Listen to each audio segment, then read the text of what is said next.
Picture this. You're in a large conference room, in front of a crowd, doing what you do best, which is lecturing people about video games, of course. At some point, a hand shoots up from the audience.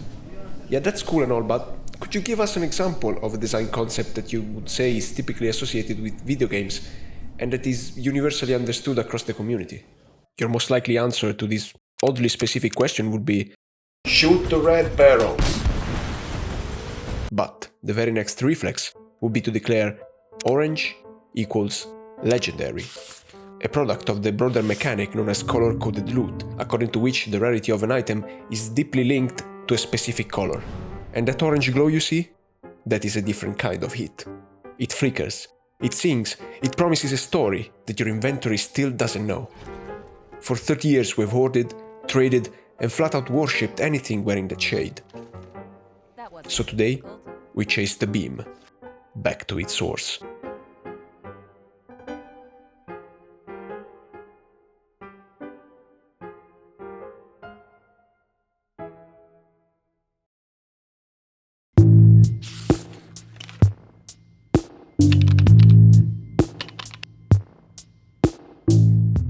The year is 1996. A dim room, a CRT monitor. David Brevik works as a lead designer at Condor, which will in the future become known as Blizzard North. He takes inspiration from his experience playing Hangman to design one of the distinctive elements of the very first Diablo, the loot system. He needed a way to make loot drops stand out over the dim and green backdrop of the game's dungeons.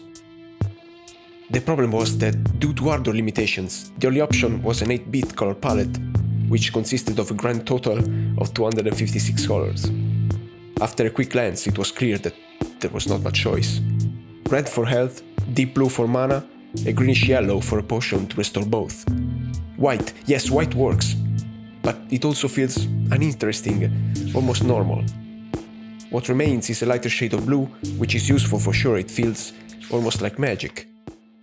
And at the opposite end of the spectrum, there's orange.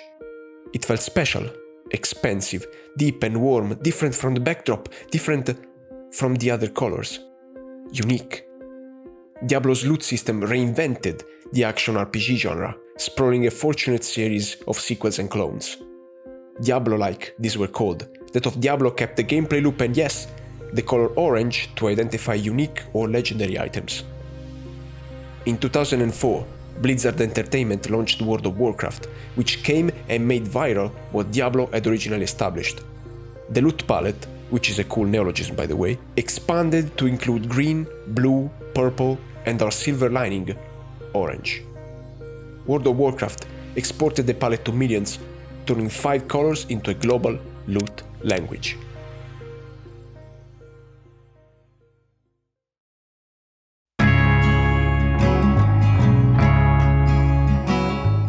Fast forward a couple of years, 2009 is the dawn of looter shooters.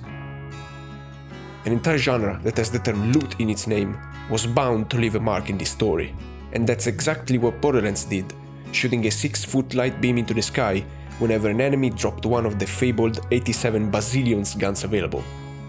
Seeing that orange flash of light was a rare sight, like really rare, but what a dopamine rush it was. And here's the kicker. I'd never linked orange to legendary before Borderlands 2, yet it felt instantly obvious, like the rule had been pre-installed in my gamer cortex. At that point, the orange equals legendary equation had become to me pure muscle memory. And that jolt got me thinking, is there something deeper, something wired into our psychology that makes orange hit differently?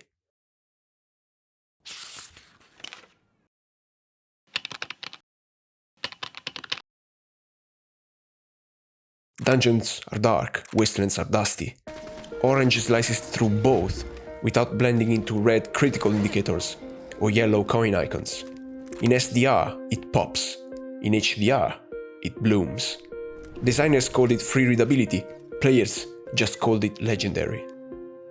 The color outlived engines, monitors, and console generations, practically a pigment with plot armor. That's because orange borrows urgency from red and optimism from yellow. It screams move now, but promises to feel good later. Studies show players spot orange rewards a fraction of a second faster than other colors. Your brain finds it under jackpot even before your logic chips in. That popular e-commerce site, the one that goes from A to Z, has orange buy now buttons and call to action spread all around. Classic and virtual casinos use orange to tint the spin and deposit buttons. And this last example is also sadly evident in the dreaded loot boxes phenomenon. Games like Apex Legends, Overwatch, Rainbow Six Siege combine a bright orange light whenever a legendary item is discovered. And this also trickles down to the FOMO, or the fear of missing out, linked to the race to get the almighty legendary items. Best case scenario, we grind desperately to earn them. Worst case, we spend real money on a bunch of orange tinted pixels. Regardless of the currency we spent, be it time or cash, the result is the same. We feel emotionally attached, so much so that we cling to these legendary items even when they are objectively obsolete. You've kept a level 12 orange rifle at level 40, haven't you? Not for stats, but for status. The hue that managed to override the spreadsheet. Not bad for a simple hexadecimal value.